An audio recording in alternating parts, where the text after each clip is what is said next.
Ryan Reynolds here from Mint Mobile. With the price of just about everything going up, we thought we'd bring our prices down. So to help us, we brought in a reverse auctioneer, which is apparently a thing. Mint Mobile Unlimited Premium Wireless. How to get 30, 30, bit to get 30, bit to get 20, 20, 20, bit to get 20, 20, bit to get 15, 15, 15, 15, just $15 a month? Sold! Give it a try at mintmobile.com/switch. Upfront payment of $45 for 3-month plan, equivalent to $15 per month required. New customer offer for first 3 months only. Speed slow after 35 gigabytes if network's busy. Taxes and fees extra. See mintmobile.com. Garbage is piling up on the sidewalks. Street cops are filling in for 911 operators, and city rec centers are closing early. 9,000 city workers went on strike on Tuesday. We've got that story plus a roundup of other news you need to know about. It's Wednesday, July 2nd. I'm Trenae Nuri, and here's what everyone's talking about in Philly.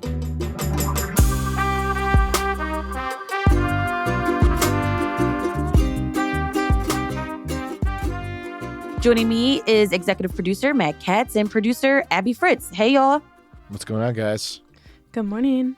Okay, big news this week. District Council 33, the union representing more than 9,000 municipal workers, officially walked off the job at midnight on Tuesday due to a fight with the city over higher wages and better benefits. So we're talking about workers who keep a lot of city services running. And what that means most immediately for every Philadelphian is trash.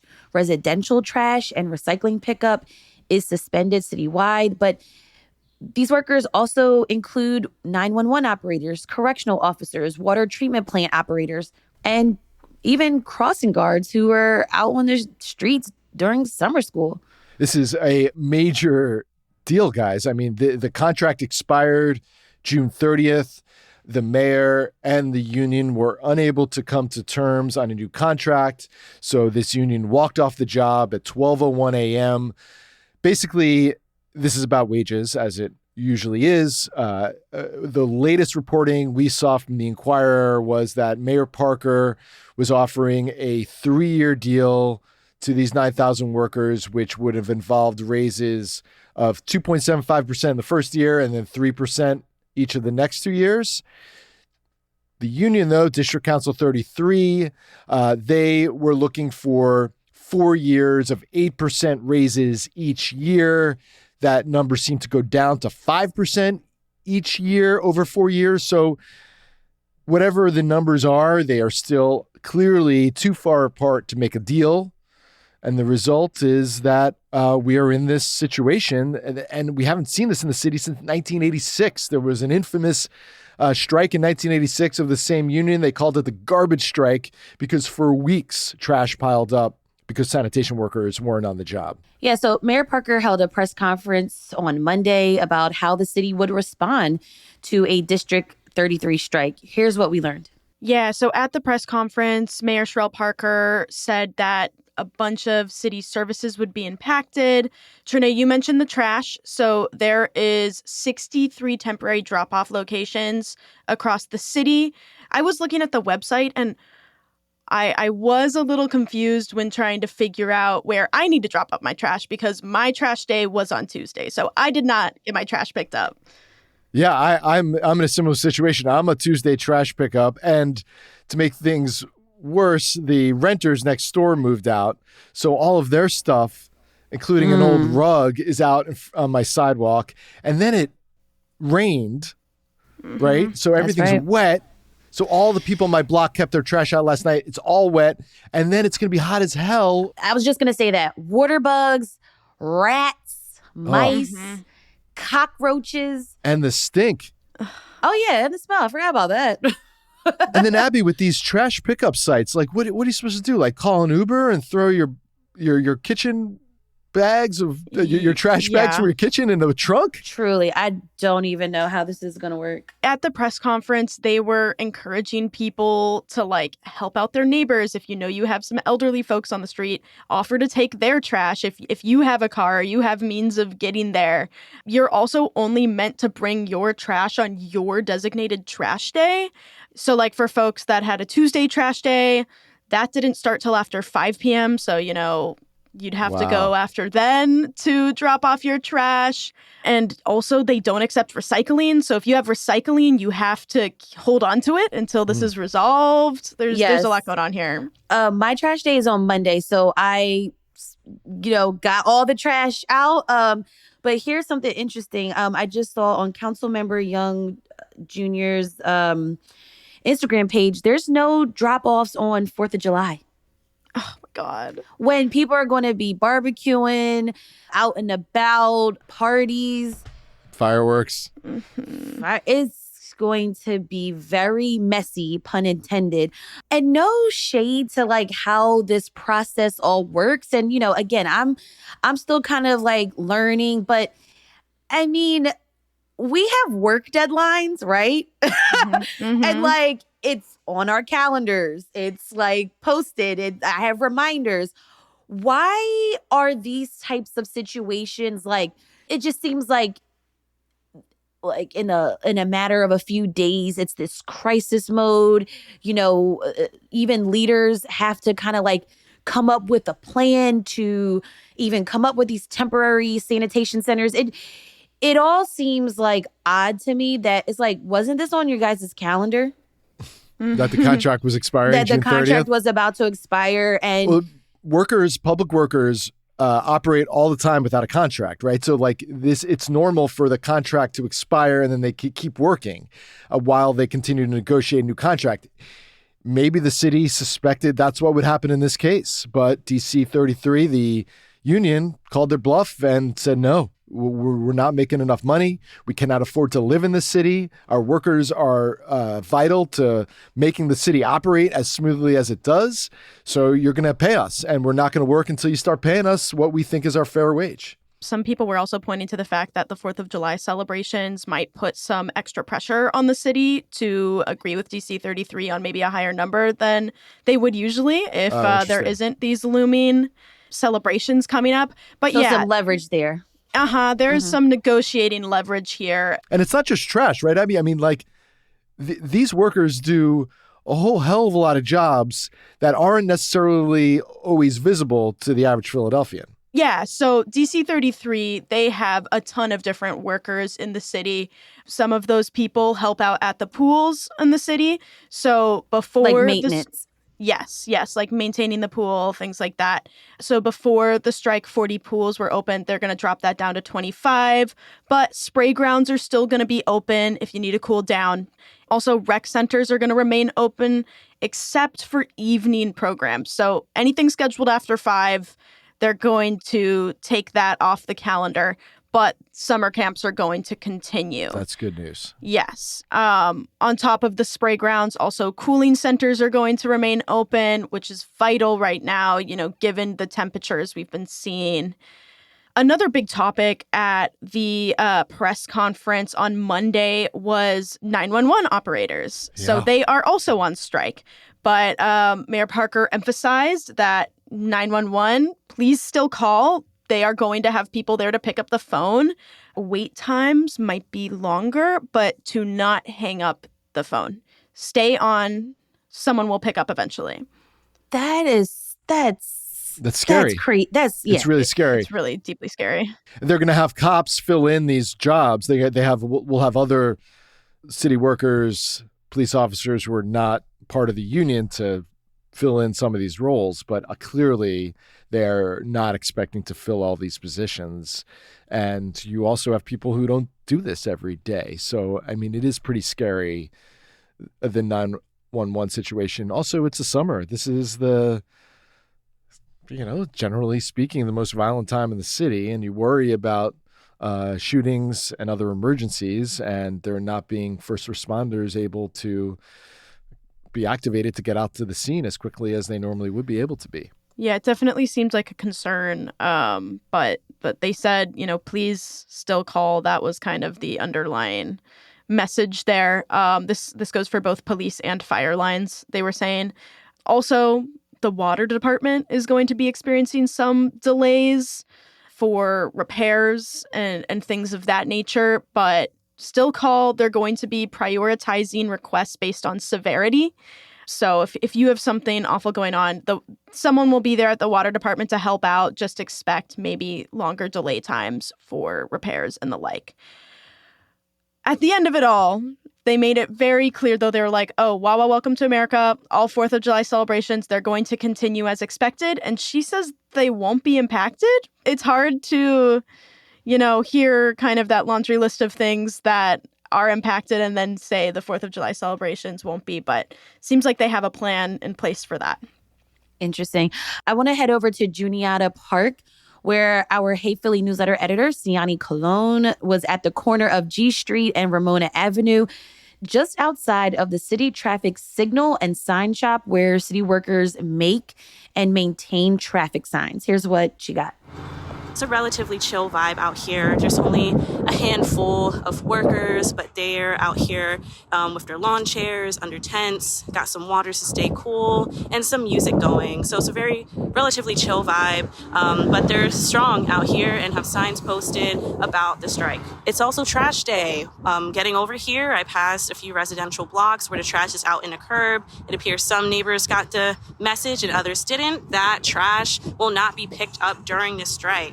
I mean, again, I feel like what we said earlier, too, it's hot outside, so maybe not a lot of people are out, but it's good. She said that people are drinking water. They're trying their best to stay cool. I want to get back into the press conference that Mayor Parker had earlier this week. Matt, one of the points that Mayor Parker mentioned was salaries of high-ranking officials. Yeah, she brought this up because she was saying she was seeing criticism online about her salary and the salary of her staff in lieu of the fact that these relatively low-wage workers were demanding a little bit more money. And this is what she had to say about that. Don't have a heart attack, y'all, but somebody said this to me today, and I just said, I don't know where this could come from, because it's patently and blatantly just not true. But when someone said to me that, when you got the office, you gave yourself a, 20%, it was 18%, 9%. I gave myself this big raise. And so apparently there is something, moving in the ecosystem right now. I want to say to you, the people of the city of Philadelphia, that it's my job to make sure that you have the facts. I became your mayor in January of 2024. And when I became your mayor, I started with the same exact salary that Mayor Jim Kenney had when he left. And that was $261,497. That's the same salary that Mayor Kenney had when he left. In July of 2024, there is an automatic COLA of 3.14%. She's saying that her and her staff got a smaller increase than is being portrayed online. Yeah, it did feel just, watching the comments on the Facebook Live, like maybe a tad out of touch to say like a $260K salary, where people, some people who are in DC 33 are making maybe like 45. Right. And in a city that's struggling through poverty. Yes. It struck me as odd that she would say, I'm just making $261,000 a year. I'm not the problem here. When obviously the criticism is also not just about her salary, which is much higher than most everybody else, most people in the city, but also her staff is making six-figure salaries. So she was a bit defensive here, and I imagine it is not going to stop the criticism of salaries that people are getting up in City Hall. Now, remember, we talked about this last month. Mayor Parker had a great approval rating in the polling from the Pew Charitable Trust. 59% of people believe her performance was going in the right direction. I'm not so sure if that percentage would be as high during this time if that poll was asked again. For sure. We've got more news after the break.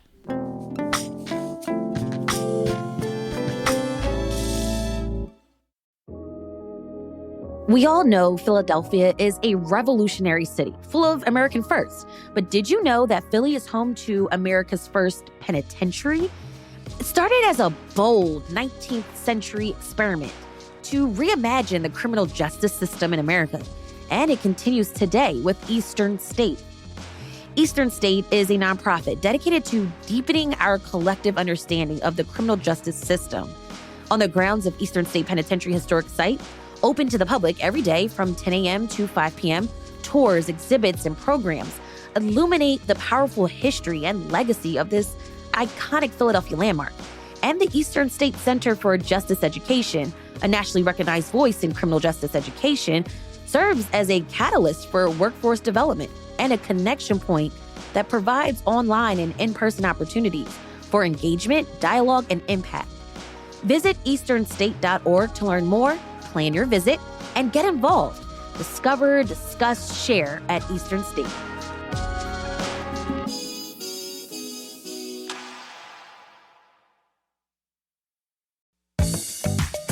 Every step, every stretch, every move, motion is what powers your life and drives your passions. At Rothman Orthopedics, they're committed to helping Philadelphia stay in motion. Rothman's mission has been and continues to be about providing their communities with high-quality, compassionate, and affordable orthopedic care grounded in evidence-based medicine. Rothman has experts in hand and wrist, hip, knee, shoulder and elbow, spine, sports medicine, joint replacement, and other specialties to address your individual concern, so you can find your rhythm again. Rothman offers care in Center City, South Philly, and Northeast Philly. To learn more or make an appointment, visit rothmanortho.com or call 800-321-9999 today.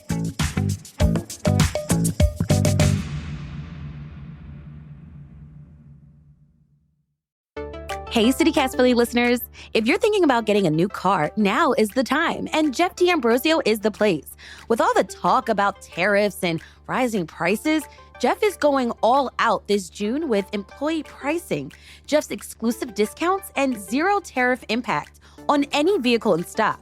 You can save up to $15,000 on a brand new Jeep, Ram, or Dodge, and drive with monthly payments as low as $199. He's the #1 Jeep and Ram dealer in the Mid-Atlantic, with the biggest inventory and a customer service experience that's second to none. You'll be welcomed by a friendly team, and even Jeff himself stops by to offer honest advice. Whether it's a Jeep Grand Cherokee, Ram 1500, Dodge Charger EV, or a luxury Alfa Romeo, Jeff D has it all. Check it out at gojeffauto.com. Then head to Jeff D'Ambrosio Auto Group, the #1 destination in Downingtown. Nobody treats you better, nobody saves you more.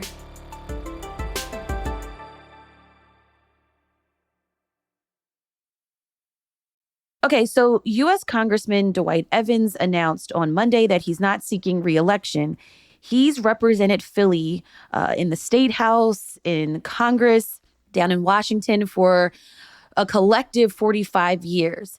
Here's what he said in a statement. Serving the people of Philadelphia has been the honor of my life, and I remain in good health and fully capable of continuing to serve. He continues to say, I will serve out the full term that ends January 2nd, 2027. But soon after he made this announcement, other elected officials are starting to be like put their bid in. Blood in the water. They smell it. Right? So far, we've got Pennsylvania Senator Sharif Street, who represents North Philly. He's also serving as the Pennsylvania Democratic Party chair. He mentioned something on X. State Representatives Morgan Cephas, who represents West Philly, and Chris Rabb represents the Northwest. So like Mount Airy, West Oak Lane, both of them state reps have an interest.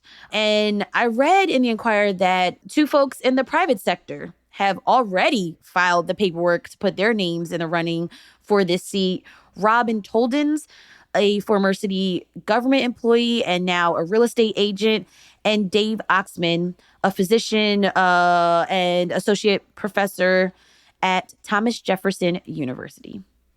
Yeah, if it wasn't for the strike, guys, this Evans retirement news would have been the biggest story in the city because, like you mentioned, Trenae, I mean, Evans has been a player for almost a half a century in Philadelphia politics, but he had a stroke last year. He didn't cast a vote at all in the House of Representatives from last May on last year.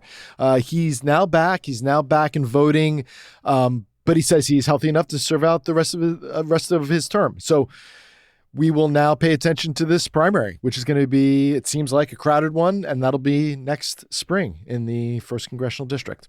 All right. Again, Matt, you said if the strike didn't happen this week, it would be some other news.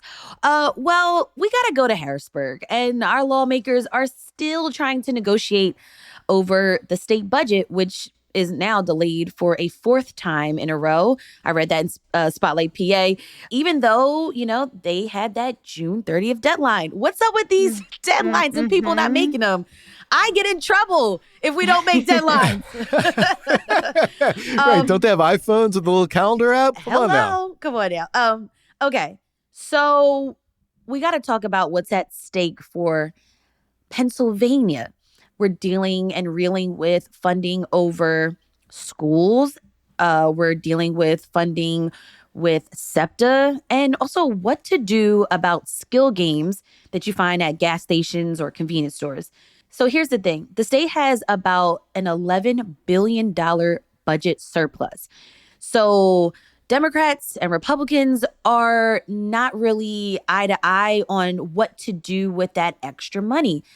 Democrats and Governor Josh Shapiro say, hey, let's use $5 billion of the surplus on funding for K through 12 education, funding for public transit, and also healthcare for Pennsylvanians with low incomes.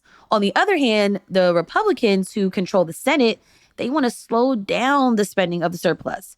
So again, we're kind of in this limbo in regards to funding SEPTA.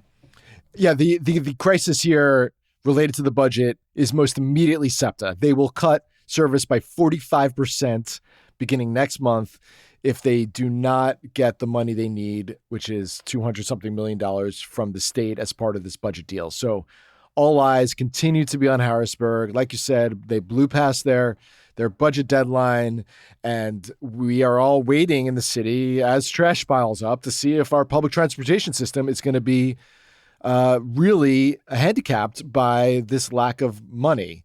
So we will see. I mean, we're talking, as we've reported before, like line cancellations, the end of the extra trains that pick you up from the Phillies and Eagles games. 9 p.m. curfew. Like, how's that even going to work? Exactly. So and a lot less service on the bus lines. So we are still waiting on that. It's a second crisis that the city is now facing. Let's end with some really positive news for the city of Philadelphia. It's not all a downer this week. Abby, what's going on? What are we looking forward to? It's been an incredible week for Philly women in sports. Like we mentioned last Friday on the show, the city's first queer women's sports bar is opening in August. It's called Marsha's. It's going to be on South Street. The first championship for the U.S.'s professional women's rugby team happened over the weekend, and a Philadelphia Rugby Football Club alum, one of my former teammates, Christian Aliberto, or K-Train, was on one of the teams in the championship. And on Monday, it was announced that Philly is getting a WNBA team. Woohoo! That's so excited exciting about this. Oh, finally. We deserved this a long time ago. I'm glad it's finally happening. Yeah, we've been waiting, and everybody agrees that this is well earned. Harris Blitzer Sports and Entertainment and Comcast are going to be behind this team. This is also the people that own the 76ers. And it was also announced at the same time that Cleveland and Detroit are going to have teams. There's a huge expansion going on in the WNBA league. It still has to be approved by the league's board of governors, but it seems like it's going to get approved. Yeah, of course. It's got to be. Guys, I'm excited because, listen, the colors that they've been using like on social media are orange, and they're using like orange hearts and stuff. I don't know. I'm just picking up on that, and I was just like, okay, we use orange too. Yeah, nice. So what does this mean for Philly though, Abby? So the WNBA is hot right now. The league is growing and is on track to set like TV ratings records and attendance records. Also, merch is like flying off the shelves. So financially, this could be really great for Philly. Also, the owners say they're going to immediately be looking for staff for this team. So they're looking for a general manager, a team coach, and a president. And also, they want to build a brand spanking new practice facility for this WNBA team. And they're going to be playing at the new arena that the Sixers are building in South Philly. But also, they're looking for input from the public on what the team should be called. What do you guys think? Oh, my God. This is the best parlor game in town right now. Like, just bouncing ideas. So originally, when Wanda Sykes, the comedian, was involved in trying to bring a WNBA team to Philly, they were calling themselves the Philadelphia Sisters, which I loved because it rhymes with Sixers. And now we're hearing so many more names. Tiani put in our newsletter a call out for readers to give us their suggestions on what we should call the WNBA team. Here's a few. Tell me what you think. Philly Love. And welcoming. Yeah, you got it. Okay, so here's my problem with like team names that aren't like objects that you can like kind of have like a really solid mascot of. Like what, you're just going to have hearts everywhere? You know what I mean? With Philly Love. Well, like what is the mascot going to be? Yep, literally. That's true. Yeah. That's true. Another reader, Lawrence, suggested Philly Dreams. But also, how do you do a mascot for that? Philadelphia Freedom is one that's getting a lot of play online. And another reader suggested that. Again, with the freedom, how would you interpret freedom? Right? Totally. Because then that would go to like, then that thought goes to Liberty Bells. Yeah, that's another big one. Belles.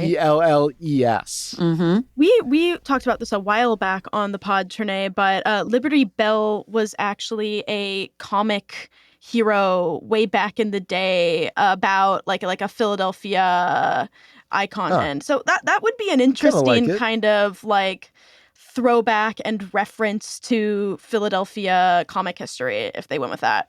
But I think people are also thinking about how do we make this inclusive, right? Because if you do like a human mascot versus an object versus an animal, like animals and objects probably are more inclusive, whereas like a human mascot, you know, later down the line, you might have to deal with like representation questions and, you know, why this was chosen, that sort of thing. Speaking of, I have a nominee for the worst idea so far. Okay. Philadelphia Broads. Yeah, bad. Bad. Because of Broad Street. Okay, obviously. let's flip that. Let's flip that and do Broad Street Ballers. I do love that. I like that one a lot, actually, like that Trenae. I think they need, look, if they're looking for an announcer, I'm ready. Sign me up. Nice. Oh my gosh. Starting lineup for the Broad Street Ballers. That was amazing. We need a shout out to the diaphragm. Listen. It's 2 Look at cups you, of Trenae. coffee. Are you put in your application yet? I'm trying. Is this your 2 week? Right, Are we right. losing you? But what are some other names? I was trying to think about some like iconic Philly iconography or something, and I was thinking of maybe a play off the pretzels, like our little twist in the middle of our pretzels, maybe like the Philly Twists or the Philly Twisters, and then the mascot could be like I don't know, like a tornado or a twister or whatever. Okay, I think I like that. It could be cute. It's subtle. It's a subtle nod. If we wanted to go really on the nose, we could go with the Philly Steaks. The stakes are high. We've got the beef. Stakes are high. We've got beef. Oh my gosh, that would be amazing. Okay, one that y'all better better not use is any form of the word John. I would they won't do that. scream. Yeah, no, they Scream. can't do that. No. I mean, personally, I needed this. It was a crazy beginning of the week. Streets are stinky, but, you know, we got a WNBA team in 5 years, so it's great news. Let's go. All right, Matt, Abby, thank you so much for joining me for this roundup of topics. Talk soon, guys. Yeah, thanks, Trenae.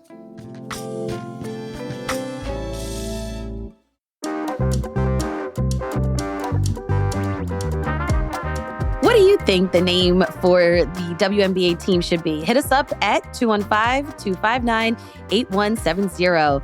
That's all for today here on CityCast Philly. Our executive producer is Matt Katz. Our producers are Abby Fritz, Lizzie Goldsmith, and Noah Snyderman. Our Hey Philly newsletter editors are Siani Colon, Natalia Aldana, and Adrian Gonzalez. And our host is me, Trenae Nuri. Music is by Philly's own Interminable, with additional music from All the Kimonos. If you enjoyed this week of episodes, please share with your friends, rate the show, leave us a review, and subscribe to our morning newsletter, Hey Philly. Okay, so tomorrow we've got this special episode with the other CityCast hosts from around the country. But the Philly team will be back on Monday morning with more news from around the city. Have a great weekend and be safe, y'all. Bye.